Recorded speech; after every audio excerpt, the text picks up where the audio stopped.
so infamous that myth is surrounded by them.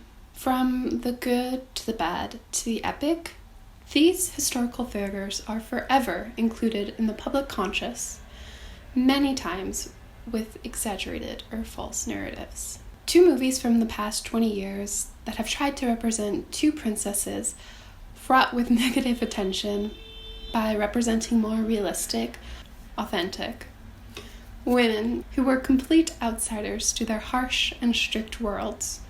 Marie Antoinette by Sofia Coppola from 2006, and Spencer by Pablo Larrain, which came out last year and focuses on Diana, Princess of Wales, or Princess Diana as she's known more colloquially. These movies aren't perfect in representation and offer a very subjective view, but both examine rebellious, to a degree, and outcast women, so often thought of as the opposite. As Kirsten Dunst, the star Marie Antoinette, put it, it's kind of like a history of feelings, rather than a history of facts. As expected, costumes and color play equally important roles in both films, representing the styles of the period and how clothing served as a way for both women to rebel, but also how they were forced to conform. Princess Diana and Marie Antoinette were very different women, from very different time periods too, of course, but both movies explore the lives of women marrying into different royal families, forever misfits in a role where they're also supposed to be the queen bee.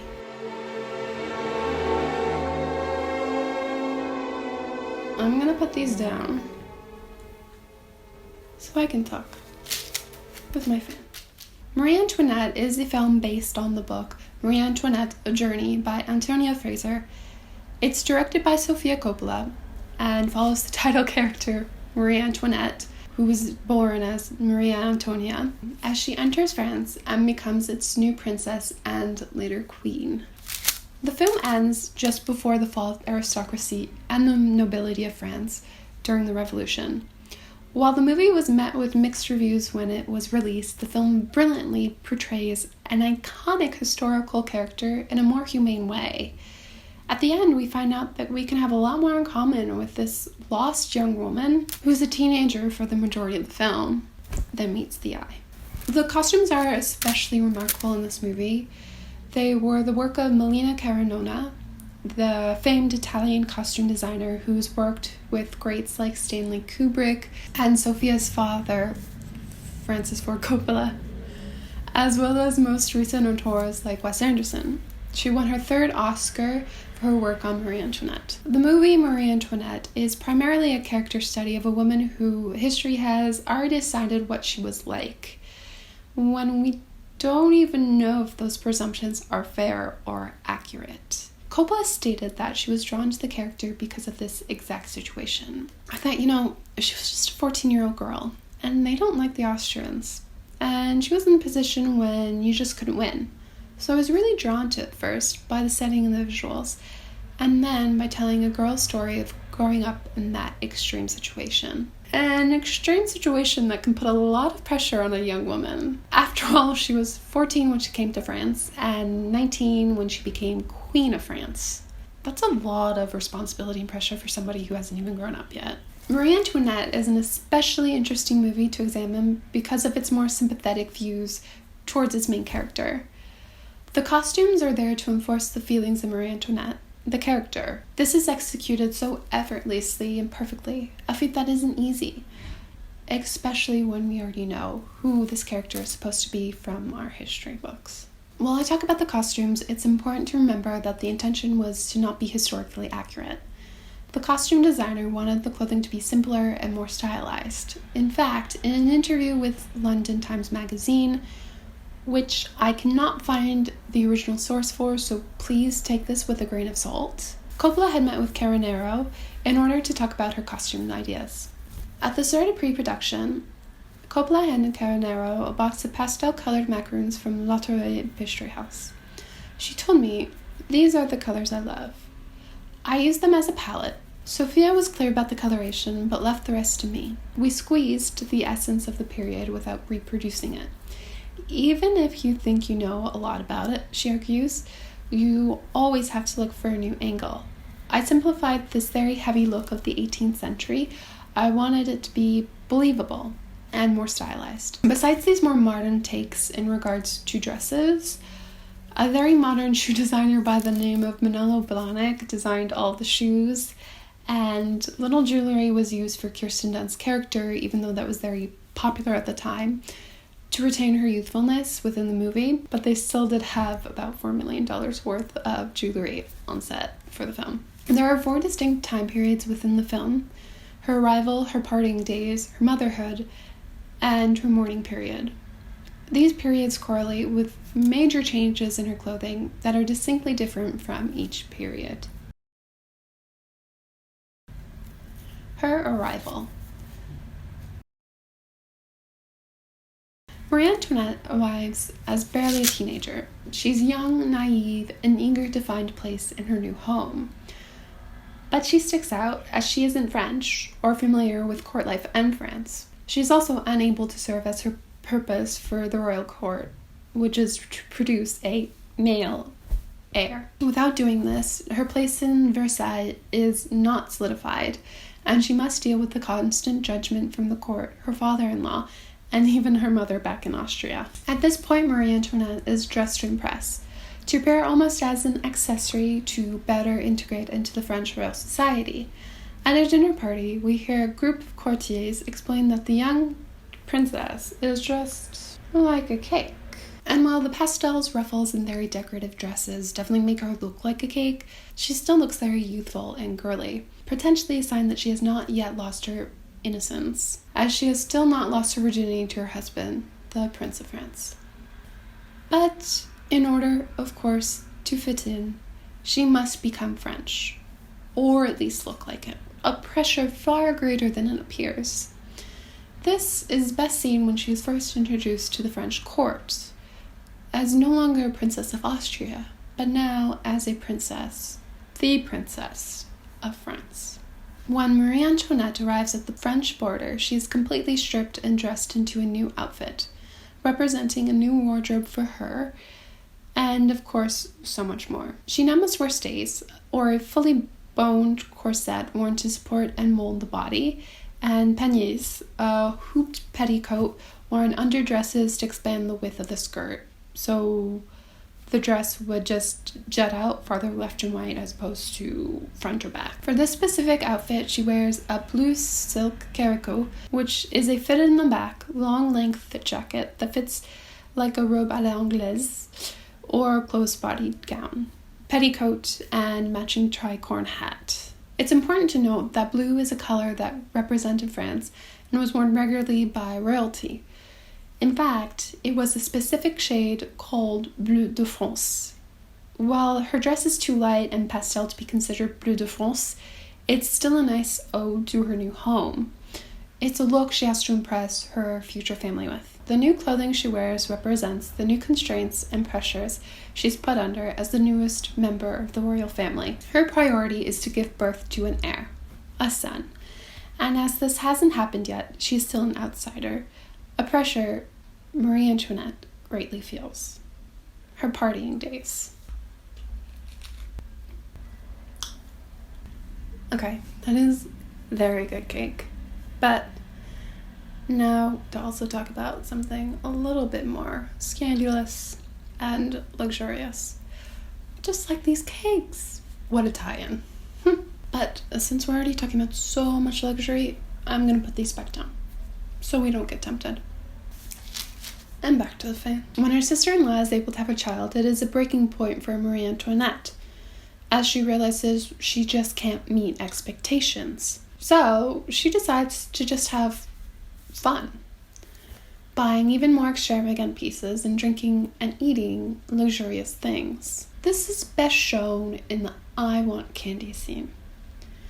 It begins right after Marie Antoinette is crying by herself over the birth of her sister-in-law's baby, representing a huge tonal shift in the movie and how Marie Antoinette wants to act. It illustrates the princess's rebellion towards the royal court and the expectations they've placed onto her. While there's a previous scene of Marie Antoinette shopping, it is undercut by her concept of both being Austrian and French. The I Want Candy scene is solely focused on the clothing, the pastries, the champagne, and gambling Marie Antoinette takes part in and actively enjoys. It's a scene of pure visual delight and consumption of, well, candy. For this new self, the design uses a bright, light palette of pastels that range from very pale at the beginning of the movie to more bright and intense as the movie goes further into her partying years. In her early years, the color palette stays pretty much on light pastel colors. It isn't until she starts going wild that bright yellows, pinks, and blues appear, allowing the design to become bolder, wilder. And as the article said, everything is brighter and bolder. Even her makeup with bright pink blush, red lips, and ostentatious hairstyles that are the biggest and most exaggerated we'll see in the movie, with neon-colored accessories as well. Even when she sneaks away to a ball in Paris with her friends and husband, she's wearing all black, in her most modern outfit yet. Compared to everyone else at the ball, she sticks out, as everyone else is wearing colorful clothing. The dress is a robe à la turque, with sheer 3/4 length sleeves under short sleeves. It's silk with sequins, which is not historically accurate, but was included to represent a more rebellious, daring, and punk Marie Antoinette. In many ways, this is like the fashion of the 1980s, or at least the styles Sofia Coppola was referring to with this music and decor choices, like the Converse sneakers. Rebellion for Marie Antoinette is standing out, being dramatic, and being different from those around her, the ones watching her every move. Motherhood. After becoming the Queen of France, Marie Antoinette and her husband, now referred to as Louis XVI, she finally gives birth. After she produces a child, she is given Le Trianon, a hideaway from the court that even features a peasant village. It's a very fake peasant village. While the baby is a daughter instead of a son, she is still much more highly respected at the court than previously. But instead of trying to bask in this potential new respect, she runs away to Le Trianon. Here, she wears more bucolic and lighter clothing, like white gale dresses and chemise à la reine. These styles are less restrictive than her previous clothing, allowing her to more easily frolic in Le Trianon's gardens with her daughter and friends. The dresses during this time period were unstructured and work without stays, making them much more casual than previous dresses. They were also usually made with cotton or muslin instead of the usual silk that was the dominant fabric for women's dresses, which, as a side note, actually ended up being a huge problem for this look industry. Her hair is still tied up, but looser and more natural looking. While these looks are still lovely and refined looking, it's a far cry from her previous royal looks. This represents another rebellion, as she lives in this pseudo-peasant lifestyle, much simpler and quieter than her royal court life. She even occasionally wears flowers in her hair, and in one scene her hair is dyed pink, maybe referencing a more punk and ethereal look while staying soft, fitting into this chapter, and how she is once again defying expectations. Her mourning period. Nothing stays perfect forever, and as France is going into debt, due to in large part Marie Antoinette's spending and a wheat shortage, things start to make a turn for the royal. One that means she must start facing real life. Marie Antoinette is forced back into royal life after the deaths of her mother and son. Yeah, she has more children, including 2 sons, but that's actually not a huge part of the movie. Life is no longer fun and innocent. She can't spend her days gossiping, partying, and playing poker. She's back at Versailles and under watch again. She wears much darker, more muted, and sophisticated colors, and sometimes isn't even wearing makeup. She's now a real queen and must act like it. Her dresses are once again more restricting, symbolizing her loss of freedom and joy. In one example of her new attire, she is seen walking in a round gown or a fitted back gown with a skirt and petticoat sewn together. She wears a contrasting sash with the dress. The dark colors, of course, represent the mourning period she must participate in, but also symbolizes the increasing fall of Versailles and its wonders. As her friends must leave Versailles to be safe from the protesting, the palace and the queen herself seem deflated, showing the end of an era is very near.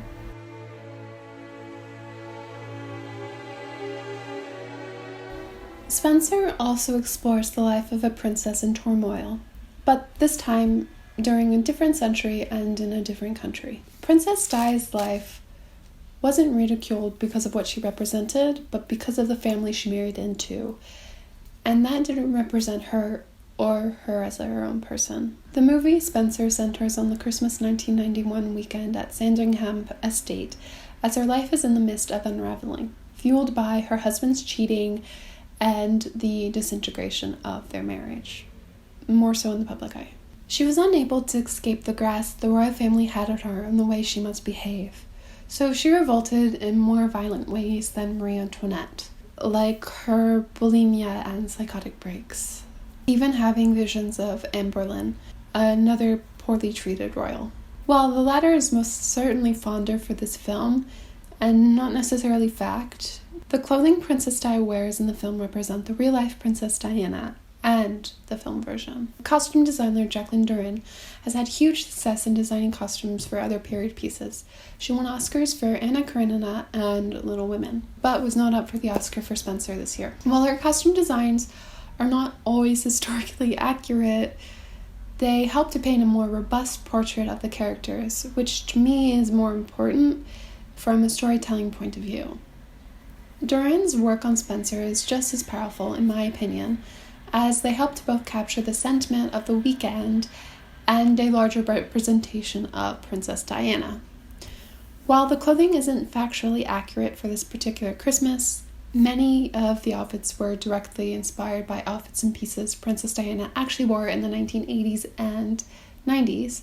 She is especially seen in a lot of Chanel, which was a favorite of the princess and of Kristen Stewart, who is currently a Chanel ambassador, meaning that the access to clothing was a lot easier than normally. The real-life Princess Diana has a very distinctive style that catapulted her into a style icon both during and after her life. When she was younger, she wore the popular Sloane Ranger look that was commonly worn by others of her social class. It's basically the equivalent of American prep or French baiser, but think Barber jackets, Hermes, and Liberty silk scarves. As she grew older and was thrust more into the limelight, her clothing became more streamlined and featured less embellishments. But Diana was a quicker learner when it came to developing a uniform for her new royal life in the public eye. Lynn said, "You really see the frills and the ruffles of her early romantic style disappearing quite quickly as she realized that didn't work very well for press photographs and made her look cluttered. So around the 80s, you see the silhouette sleek down, and all the decoration becomes surface embellishments. Gone were the gauzy pastel valances of the Belleville Sasson dress in which she famously snoozed at an event at the Victorian Albert Museum while pregnant with Prince William. In were the form-fitting, even clingy bodices of Catherine Walker and Victor Edelstein, and the embellished sheaths of Versace.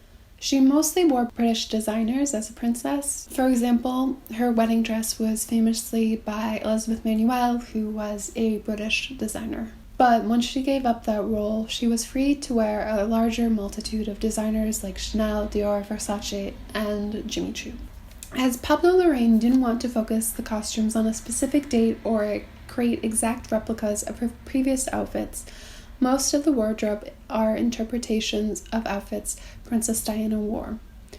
Pablo was very specific about the clothes from the beginning, and there was the sense that he really wanted to build the clothes and the set to create the story he was telling all together. This meant that Diana was mostly wearing highly detailed ball gowns, similar to those worn in the late 80s and 90s, matching colored skirt suits, and colorful blazers with darker skirts. Besides the inclusion of accurate costumes of what Diana would wear, there are also two sartorial symbols that played an important role in the story. The first being an old red jacket worn by Diana's father when she was a child and is now a scarecrow's jacket. The other piece, a pearl necklace, was a gift from her husband, Prince Charles, of course, which was also given to his mistress, Camilla.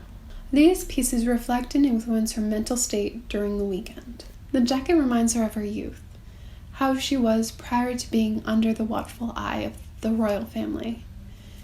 As the film states in its title, she is a Spencer first, and more intimately. than a royal.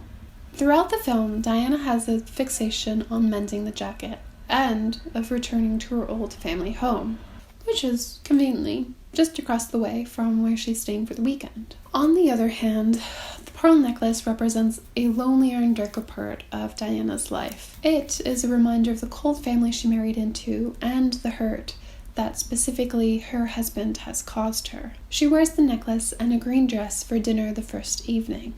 However, she makes it clear that she doesn't want to wear either. Instead, she'd prefer to wear black, as more correctly reflects her current mood. But her dresser and friend Maggie convinces her to wear the green dress in order to keep up appearances. Maggie points out that she can find other ways to rebel, as everyone watches her during the dinner, practically surveying her every move. She can no longer handle the pressure and the suffocation their gazes have on her. In an attempt to lash out during the Christmas Eve dinner, Diana dreams of ripping the necklace off in front of everyone, including Anne Boleyn, and then eating the pearls that have fallen into the equally green soup in front of her. It's her way of fighting back and gaining some control. But, of course, Diana doesn't do this and continues to feel more and more isolated as the weekend continues. In the climax of the movie, Diana runs away to her old home, where she has visions of a younger and happier self. We see visions of her, still at the estate though, in older reimaginings of famous outfits she wore, like her wedding dress, and this yellow sailor dress suit with matching hat, which she famously wore a version of in red. But when Diana almost commits suicide, Anne Boleyn saves her, and instead, Diana finally destroys the pearl necklace, ripping it from her neck, symbolizing how she's finally free from the expectations the royals have on her. Freedom. While Princess Diana is unable to make the change from the green dress and pearl outfit of the first dinner, she still dresses in other clothing for other occasions. With her act of changing the small things that she can, clothing for Diana represents freedom. It's one of the last things she can control. And that's when it clicks. Dorian's choices to exaggerate Diana's clothing in the film hints at the fact that clothing was perhaps the last terrain of anatomy that the princess had left. In Spencer, as in real life, Diana's attire serves as a multifaceted beacon.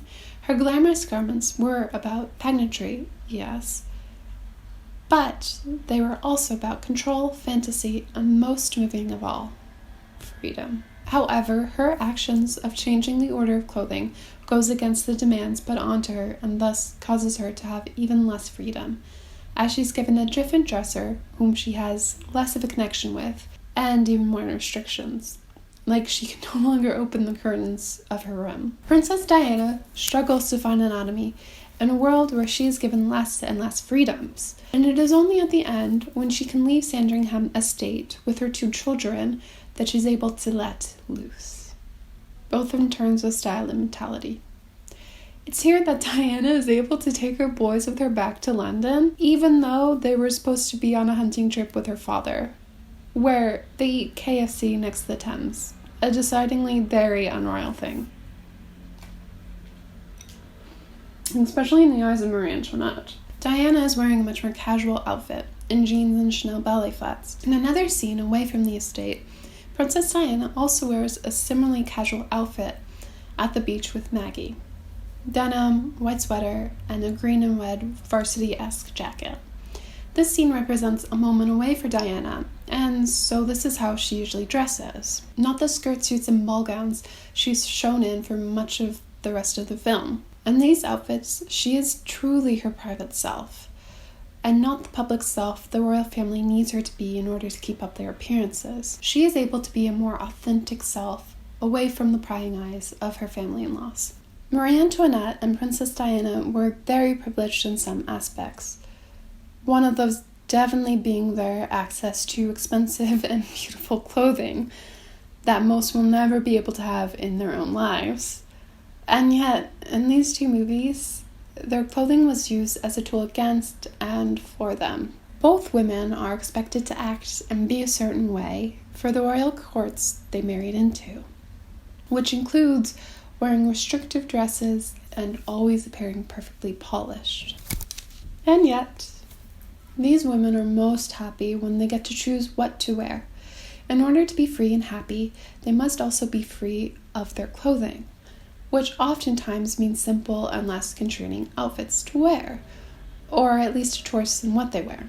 In Marie Antoinette, this can even mean the choice of wearing over-the-top clothing that doesn't change in comfort level, but accurately represents Marie Antoinette's mood and desires. Regardless, it's no longer about pleasing others, but pleasing themselves.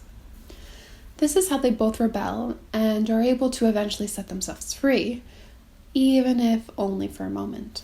Of course, if you know your history, you know that both women died young and tragically. Well, for Marie Antoinette, that kind of depends on who you ask. For better or worse, these women have been struck as historical figures, becoming the faces of larger political struggles that aren't always fair.